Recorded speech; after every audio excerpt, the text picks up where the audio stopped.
Après la merveilleuse soirée de football qu'on a vécue entre le Real de Madrid et le Borussia Dortmund, soirée au cours de laquelle Vinicius Junior s'est illustré par un triplé monumental, dont cette chevauchée fantastique à la 63e minute qui amène, pour moi, qui illumine sa partie et qui confirme plus que jamais que Vinicius Junior est le Ballon d'Or. Ça, c'est passé. Et aujourd'hui, on a un autre match tant attendu, on a un autre match capital entre le FC Barcelone et le Bayern Munich. Le FC Barcelone qui reçoit le Bayern de Munich. Malheureusement, ce n'est pas à Bernabeu, mais c'est tout de même à domicile. Donc, dans le cadre de cette troisième journée de Champions League, le FC Barcelone reçoit le Bayern Munich.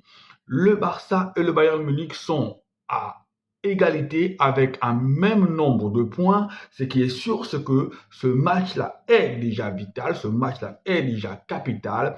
On ne veut pas de match nul, on doit forcément sortir de ce match-là avec une victoire. Alors, le Barça réussit depuis pas mal d'années, depuis ces dernières années, difficilement à faire un résultat positif face au Bayern. Le Bayern est devenu cette équipe-là, cet épouvantail-là qui fait trembler le FC Barcelone. Le Bayern est l'équipe qui a fait exploser en vol le FC Barcelone de Lionel Messi, de Luis Suarez sur un score de 8-2. Tous les Barcelonais s'en souviennent, on s'en souvient tous.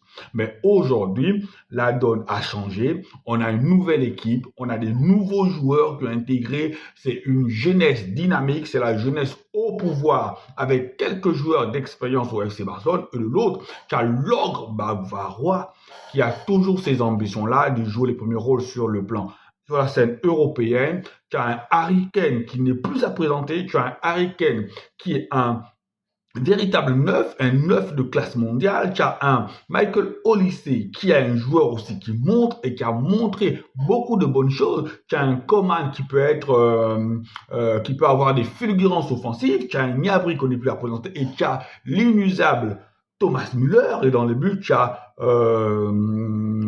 Manuel Neuer. Donc c'est une belle équipe du Bayern de Munich qui va se déplacer du côté du FC Barcelone avec l'objectif de prendre les 3 points, avec l'objectif de montrer que on est le Bayern de Munich, on est la puissance ou la superpuissance d'Allemagne, et bien que ce FC Barcelone version anti-flic ne nous fait pas peur.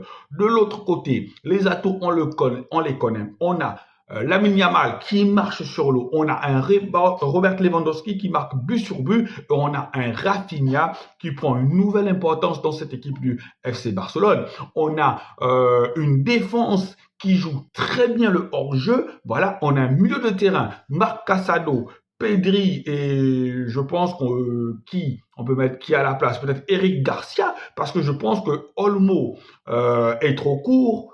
De Jong, je pense aussi. Gavi, on ne peut pas tester parce que c'est un gros match, ça va être un gros match avec une intensité et un rythme d'enfer. Il faudra forcément des joueurs qui ont la condition physique nécessaire pour répéter les courses et pour soutenir les assauts de cette équipe du FC du Bayern. Voilà. Donc, est-ce que Hansi Flick va garder sa même philosophie de jeu, c'est-à-dire on presse haut et on fait remonter l'équipe très haut, quitte à se prendre des contre-attaques, quitte à se prendre des ballons dans le dos, et on connaît la rapidité des joueurs du Bayern. Est-ce que Hansi Flick, au contraire, va se dire en face de nous, on a une équipe aussi qui peut nous faire mal dans le dos? Est-ce que Hansi Flick, par contre, va essayer de reculer et s'adapter à l'équipe qui est en face? C'est l'une des questions majeures de cette rencontre-là. Est-ce que Hansi Flick part avec sa philosophie de jeu, ou Hansi Flick se dit, devant nous, on a aussi une équipe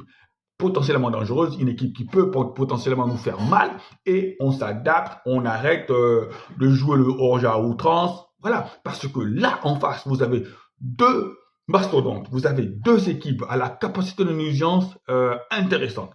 Imaginez-vous un 2-0 de la part du Bayern sur le FC Barcelone. En première mi-temps, je vous jure que le Barça ne revient pas.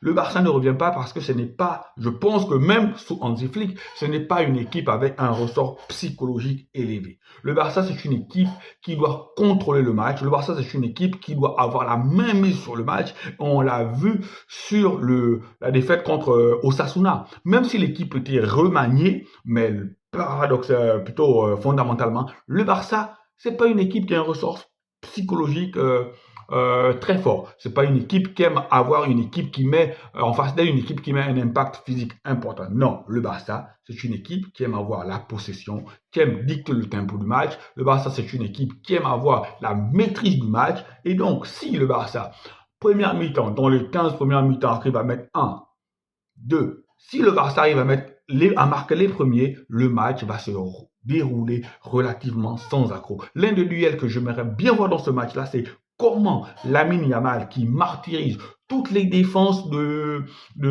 Liga, qui martyrise tous les joueurs de côté qui sont sur son couloir, va se dépatrouiller, va se débarrasser de l'inusable aussi, Alphonso Davies. Parce qu'en face de Lamine Yamal, il y a un sérieux client qui est Alphonso Davies.